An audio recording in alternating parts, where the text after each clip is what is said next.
মালতী যেও না হাতে হাতে রাখো না বড় দেরি হয়েছে আমার ভালোবাসি আমি যে তোমার বড় দেরি হয়েছে আমার মালতী যেও না মালতী যেও না হাতে হাতে রাখো না বড় দেরি হয়েছে আমার ভালোবাসি আমি যে তোমার বড় দেরি হয়েছে আমার কেন বোঝো না কেন জানো না কেন বোঝো না কেন জানো না রে ভালোবাসি আমি যে তোমার বড় দেরি হয়েছে আমার ভালোবাসি আমি যে তোমার মালতী যেও না মালতী যেও না হাতে হাতে রাখো না বড় দেরি হয়েছে আমার ভালোবাসি আমি যে তোমার বড় দেরি হয়েছে আমার ভালোবাসি আমি যে তোমার বড় দেরি হয়েছে আমার। আমাদের গ্রামের মান সম্মান সব চলে যাচ্ছে আর তুই এখানে গান করছিস। আর আমি তো মনের আনন্দে গান করতেছি। কেন? আরে আজকের জয়ন্ত সেই বউ না বউ, হ্যাঁ ওই জন্য তো জয়ন্ত নিয়ে আজকের বিচার হবে।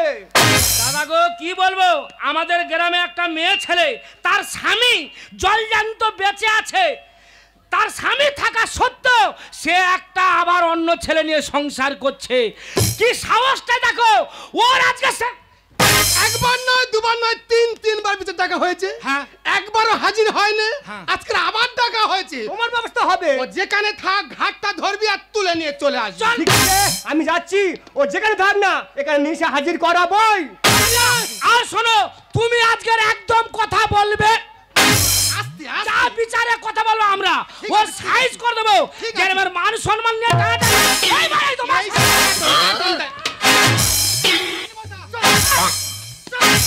এই দাঁড়া দাঁড়া দাঁড়া দাঁড়া, এই ও কোথায় ছিল রে? ও কোথায় ছিল তুমি জানো? হ্যাঁ। আরে নাপতির বাসবাগান চুপ করে বসেছিল।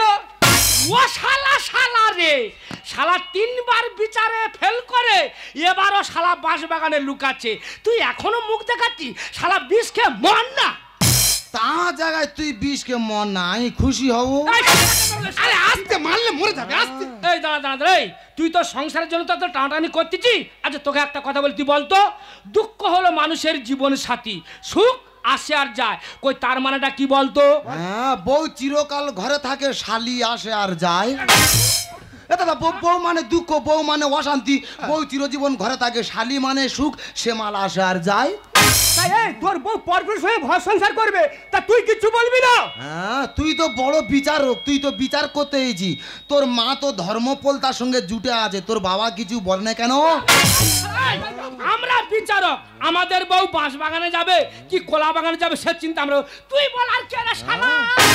ওর বউ যেতে পারে যাক না কেন, ওর লোকের বউয়ের বিচার করবে। এই জন্য বলে গন্ড মূর্খ। হ্যাঁ, তোমার থেকে আমি বেশি শিক্ষিত, তুমি জানো? এই তার মানে আমি ভূগোলে 1-এর জন্য 100 পাইনি। মানে তুই 99 পেয়েছিস? না, 2টো শূন্য পেয়েছি, 1 দিলে 100 হয়ে যেত। আমার ডবল শিক্ষিত, হাই শিক্ষিত। আচ্ছা বলো তো, হাই শিক্ষিত সর্বপ্রথম আমাদের ভারতে মহাকাশে কে গিয়েছিল? হ্যাঁ, ও কে না জানে? হ্যাঁ, সবাই বলে সেই গেছিল, রাকেশ রোশন গেছিল। ও তো ঋত্বিক রোশনের বাবা। এ বাবা রে, উনি বই লিখতু কখন আর চাঁদে যেতু কখন বলে দিনি।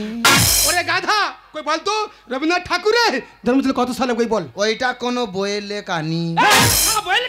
ওরে গাধা, 1861 খ্রিস্টাব্দে জন্ম আর 1941 খ্রিস্টাব্দে মৃত্যু, এটা বইয়ে লেখা নেই। ওইটা রবীন্দ্রনাথ ঠাকুরের জন্ম মৃত্যু সাল। আমি মনে করি রবীন্দ্রনাথ ঠাকুরের ফোন নাম্বার। যতবার ফোন করি খালি বলে নট রিসিভেবল। এই তোর বউ তো গাধা ভালোবাসে, তা তোর সেদিনকে মারলো কেন? বউ আর নিজের দোষে মেরেছে। কেন কেন? সেবারে বউ ঘাটে পড়ে গেছে, আমি না তুলে পেছন থেকে গিয়ে শুধু বলেছি তোমার কোন কোন জায়গায় ব্যথা গো বান্ধবী ললিতা। বলতে উঠে আমার সর্বশরীর ব্যথা করে ছেড়ে দিয়েছে। তা বলে লাথি মারবে? স্বামীর গায়ে হাত তোলা মহা পাপ, ওই জন্য পা তুলেছে। এই শোনো, এর বিচার এইভাবে করা যাবে না। তুমি লাইট আপ করে সারার বিচার করে দিতে। তোরা ওরাম কোথিকে? বউ যা করতে সব ঠিক করতেছে।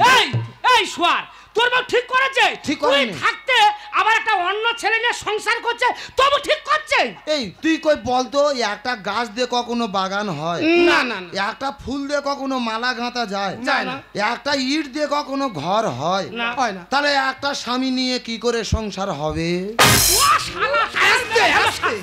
এই তুমি কে? আমি মনে হয় শালি। ও তুমি ইনার শালি। এই তা বোন এইদিকে আয়। ভালো। তুমি তো দেখতে এত সুন্দর, তা বলে এইদিকে আয়। তোমার দিদির ব্যবহারটা তো নোংরা কেন? আরে মেয়ে ছেলে কি আছে? আমি এইদিকে আয়। আরে তাহলে ধরে নিয়ে আয়, আরে ধরে নিয়ে আয়। আরে চুপ। এ তা তুই বিচার করতে এসি না ঘরে বউ শাসন করতে এসি? তুই জামাটা ছেন না, থানায় গিয়ে শালার নামে কেস খাইয়ে দেবো। শালা তুই তুই লোকের বিচার করতে এসি, তুই তো একটা মেয়ের সঙ্গে ধরা পড়ে তো তোর পা পুড়ি দে যেত। শালা, আস্তে চুরি আস্তে। গেছে? না শালা ভেঙে দিয়েছে রে? শালা পোড়া তো আপন শালা।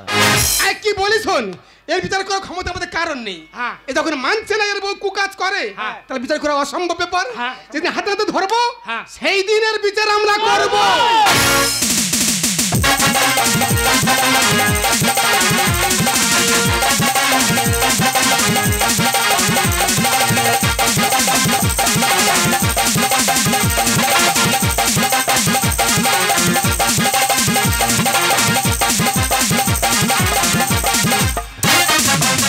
ছিল যে আশা আমি বাঁধবো যে বাসা, কেন হলো যে এমন চলে ভরি দুই নয়ন। ছিল যে আশা আমি বাঁধবো যে বাসা, কেন হলো যে এমন চলে ভরি দুই নয়ন। আকাশে লক্ষ্য তারা চাঁদের মতো আলো যায় না, আমার মন মানে না, চোখ জ্বালা সহে না। আকাশে লক্ষ্য তারা চাঁদের মতো আলো দেয় না, আমার মন মানে না, চোখ জ্বালা সহে না। দিদি গো, বিবাহিত জীবন মানে পুরো কাশ্মীরের মতো। বাইরে থেকে দেখো কত সুন্দর, কিন্তু ভিতরে ঢুকে দেখো শুধু যুদ্ধে ভরা। আস্তে আস্তে আমার জীবন থেকে সব হারিয়ে যাচ্ছে। এই তো আজকে সকালবেলা 2 টাকার কয়েন হারিয়ে গেল। মা গো, জ্বালায় চলে গেলাম, এপারে ঘুরলে জ্বালা আর ওপারে ফেললে জ্বালা। জ্বালাটা কি? তোমরা কটা সামনে সংসার করছো? মিনিমাম একটা, আমি 2টো স্বামী নিয়ে সংসার করছি। আচ্ছা কেন করবো না বলো তো?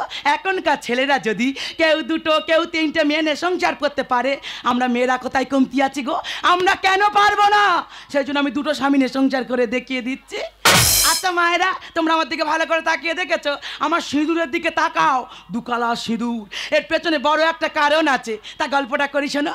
প্রথমবার যখন বাবা মা দেখাশোনা করে একটা ছেলের সাথে বিয়ে দিল, মা বিয়ের কয়েকদিন পরে দেখলাম সে ছেলে কিচ্ছু পারে না, পোকা ঢেঁড়স। সে কি আমার খেটে খাওয়াবে? আমি ঘুরিয়ে তার খেটে খাওয়াই। তা আমি কি করব?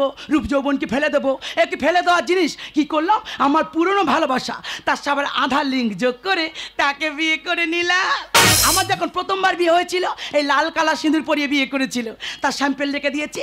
তারপর যখন বিয়ে হলো, এই মেটে কালার সিঁদুর পরিয়ে বিয়ে করেছে, তার স্যাম্পেলও রেখে দিয়েছি। এখন আমার একটাই চিন্তা, কি করে লালটা মুছে দিয়ে মেটেটা মাঝখানে আনা যায়। তোমার প্রেমের বাতাস করে গায়ে লাগাইলা, তোমার প্রেমের বাতাস করে গায়ে লাগাইলা, প্রীতি শিখাই আমার ঢাংলি বানাইলা, প্রীতি শিখাই আমার ঢাংলি বানাইলা। তোমার প্রেমের বাতাস করে গায়ে লাগাইলা, তোমার প্রেমের বাতাস করে গায়ে লাগাইলা, প্রীতি শিখাই আমার ঢাংলি বানাইলা, প্রীতি শিখাই আমার ঢাংলি বানাইলা, প্রীতি শিখাই আমার ঢাংলি বানাইলা। হাই জুলি, হ্যালো, আমি বলেছিলাম না আমার পুরনো ভালোবাসা, আমার দ্বিতীয় স্বামী। দেখেছো, পুরো রসে ভরা। ও জুলি, বলো। তুমি একা একা কি ভাবছো এই জুলি? দেখো, সারাক্ষণ শুধু তোমার কথাই ভাবছি। ও জুলি, বলো। তুমি বালকেল আমি দেখিবো। কি দেখবে? ইঁদুর ইঁদুর। তা, ওটা সিঁদুর। ওকে ওকে, কি জুলি কেন? তুমি কি পড়েছো? কেন? তো বাংলায় দুর্গা পূজা আছে না? আছে। ওই দুর্গা পূজায় হ্যাঁ। তোকে বানারসি কিনে দিয়েছিলাম। এই ওটা বেনারসি। ওকে ওকে ওকে। ও জুলি, তুমি বেলাত কুচকুচ আধনা পড়েছো। তা, তুমি তো জানো আমার 2টো স্বামী। তুমি দুর্গা পূজার সময় একটা শাড়ি কিনে দিয়েছো, Yes. তেমন বড় মহাবেদ কিনে দিয়েছে। তোমারটা যদি না পড়ি তুমি রাগ করছো, Okay. তেমন ওই কালকে তো রাগ করছে। Yes. মা গো, আমি কি করব? ভাবনা চিন্তা করে 2টো শাড়ি মাঝখান থেকে কেটে আর এই জুড়ে পরে ঘুরছে। কেউ রাগ করতে পারবে না। দেখো জুলি, তোমার সামনে একদম ভালো লাগছে না, তোমার পেটে পুরো সেক্সি সেক্সি ভাব লাগছে। এই দেখো বড় স্বামী সেবা শুশ্রূষা করে করে পুরো আমি জব্দ হয়ে গেছি। তোমাকে কি জন্য বিয়ে করছি জানো? শুধু এনজয় করবো বলে। আরে দূরে সরে গেলে কেন? কাছে এসো বলছি, কাছে এসো। তুমি কি আমার উপর রাগ করেছো? তুমি নাকি বিহারি মাল তুলেছো, তুমি নাকি বিহারি মাল তুলেছো।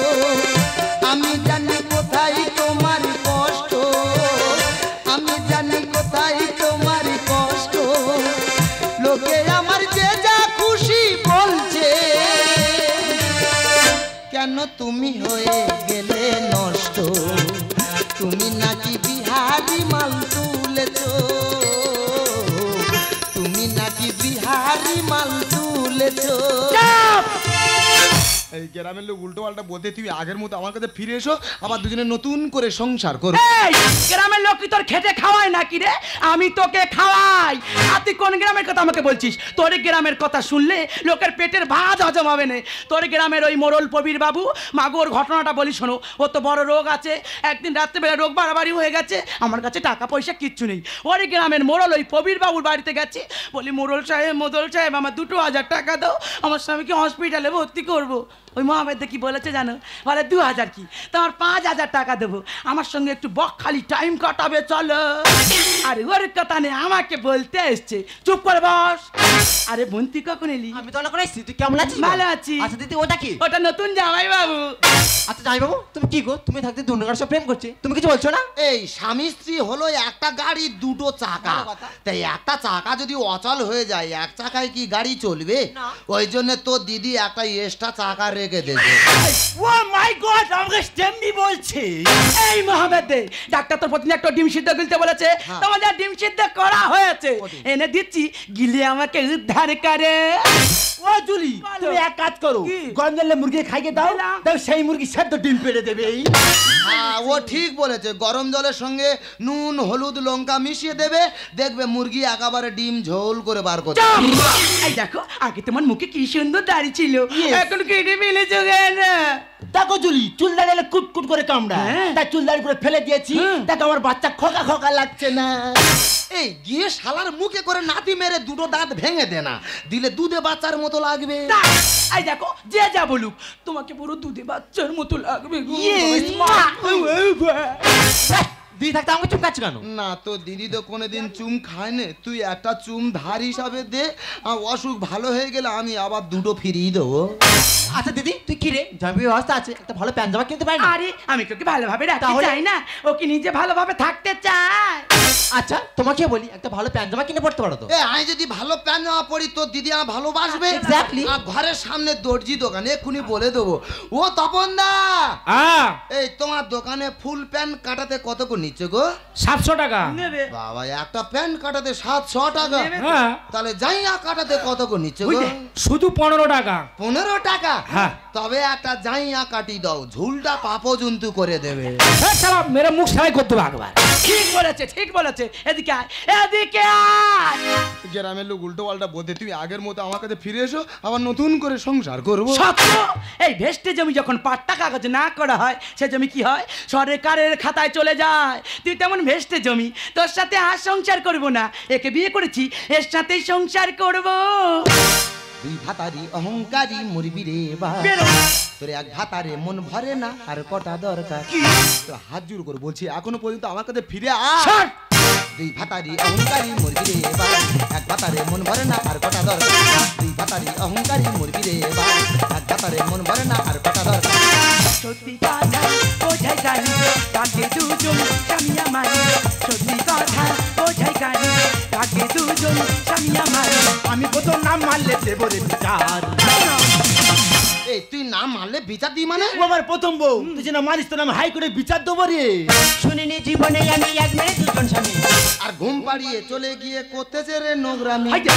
গ্রামের লোক ঠিক বলেছে, আমার ওষুধ খাইয়ে ঘুম পাড়িয়ে রেখে এই শালার সঙ্গে নোংরামি শুরু করেছে। কোথা থেকে হচ্ছে জোগাড় ওষুধ তোর দামি দামি। আর না জানিয়ে চেঁচকা খুঁয়ে রুইতেছে শখের জমি। ও মাই গড, চেষ্টা কি আছে? আমার শখের জমি এই শালা ধান কেটে নিয়ে চলে যাচ্ছে, নিজেই বুঝতে পারছি না। শুনিনি জীবনে আমি এক মেয়ে দুজন স্বামী। ঘুম পাড়িয়ে চলে গিয়ে করতেছে রে নোংরামি। কোথা থেকে হচ্ছে জোগাড় ওষুধ তোর দামি দামি। না জানিয়ে চেঁচকা খুঁয়ে রুইতেছে শখের জমি। এই মুখ পোড়া যত বাড়ি ছেড়ে গেলে হবে হাহাকারি। এই মুখ পোড়া যত বাড়ি ছেড়ে গেলে হবে হাহাকারি। নাহি চলে জানা ছোড়া কি দরকার? এই শালা ছাতু ব্যাপারী আমার বাড়ি, আমার সোজা নালে চলে যাবো। যাও। তুই আমার বাড়িতে বেরো। নো জায়গা। ছাতুর গেলার ভাঙবো রে। নো জায়গা। তোরা বাড়িতে এই, তুই ওকে বাড়ি থেকে বের করতেছিস কেন? ও এই বাড়িতেই থাকবে। পুরুষ শুধু করতে পারে একটা ছেড়ে দুটো মেয়ে। আর মেয়ে মেয়ে সতীন হলে তাহলে বল আমরা কে? দাদা একটা ছেলে যদি দুটো বিয়ে করে তাহলে মেয়েরা কে হবে? সতীন হবে। তাহলে একটা মেয়ে যদি দুটো বিয়ে করে তাহলে আমরা দুজনে কে হব? ভাইরা ভাই, ভাগ্যে আমার এমন ছিল দোষ বলার দিক আছে। আর ছেলে হলে জিজ্ঞাসা করবে অরিজিনাল তার বাবাকে। তুই যে কর্ম করেছি, আমার যদি একটা ছেলে হয় সে যদি বড় হয়ে জিজ্ঞাসা করে যে আমার বাবাকে, তুই কাকে দেখাবি? আমাকে দেখাবি না শালা বিহারিকে দেখাবি রে? পুরুষ শুধু করতে পারে একটা ছেড়ে দুটো মেয়ে। মেয়ে মেয়ে সতীন হলে তাহলে বল আমাকে। ভাগ্যে আমার এমন ছিল দোষ বলার দিক আছে। ছেলে হলে জিজ্ঞাসা করবে অরিজিনাল তার বাবাকে। কত টাকা দিল ধারি ছাদে কেন অধিকারী? কত টাকা দিল ধারি ছাদে কেন অধিকারী? মাছ পাল্লা করে নিলে সুবিধা সবার। এই বাবা মা বয়স হয়ে গেলে ছেলেদের কাছে মাস পাল্লায় খায়, বউ মাস পাল্লা ইয়ে খাবে। মাসে। এ শালা বিয়ারির বুঝি বুঝি হবে না। ও জায়গা। তোর ঘাট ধাক্কা না দিলে তুই যাবি না। ভালো তুই জায়গা। বেরো, আগে বেরো। ও জায়গা। বেরো। এই, তুই বারবার ওকে বাড়ি থেকে বের করতেছিস কেন? আমি তোকে বললাম না আমি ওকে এই বাড়িতে এনেছি। আজ থেকে ও এই বাড়িতেই থাকবে। ছেড়ে দিলি? তোর লজ্জা করছে না? বাবা দেখা ছেলেকে বিয়ে করার পরও বর ভূষণ নিয়ে সংসার করছিস, তোর মতো তোকে দিদি মতো লজ্জা করছে? চুপ! কতটুকু জানিস তুই? বাবা যখন দেখাশোনা করে প্রথমবার ওর সামনে বিয়ে দিয়েছিল, বিয়ে কয়েকদিন পরে জানতে পারলাম ওর খুব বড় রোগ রয়েছে। তখন আমি কি করতাম? জায়গা জমি সব বিক্রি করতে ডাক্তার দেখিয়েছিলাম। ডাক্তার তো বলে দিয়েছিলাম ও আর বেশি দিন বাঁচবে না। তখন আমি একটা মেয়ে মানুষ, কোথায় যেতাম, কি করতাম কিছুই বুঝতে পারিনি। সেই দুঃখের সময় আসার আলো হয়ে দেখা দিল। ও আমাকে বলেছিল আমার স্বামীর সমস্ত চিকিৎসার খরচ, আমার সংসারের সমস্ত খরচ ও চালাবে, তার বিনিময়ে ওকে আমার বিয়ে করতে হবে। সেই সময় কোনো পথ খুঁজে না পেয়ে নিরুপায় হয়ে ওকে কথা দিয়ে দিয়েছিলাম, ডাক্তার যেই ডেট দিয়েছে আমার স্বামী মারা যাওয়ার, সেই ডেটে আমার স্বামী যদি মারা নাও যায় ওর সাথে আমি চলে যাব। তবে কেন? তবে কেন তুমি আমাকে বাঁচালে? আমি যদি মারা যেতাম এই দৃশ্যটা আমাকে দেখতে হতো না গো। তুমি বিশ্বাস করো, আমি সব কিছু জানতাম।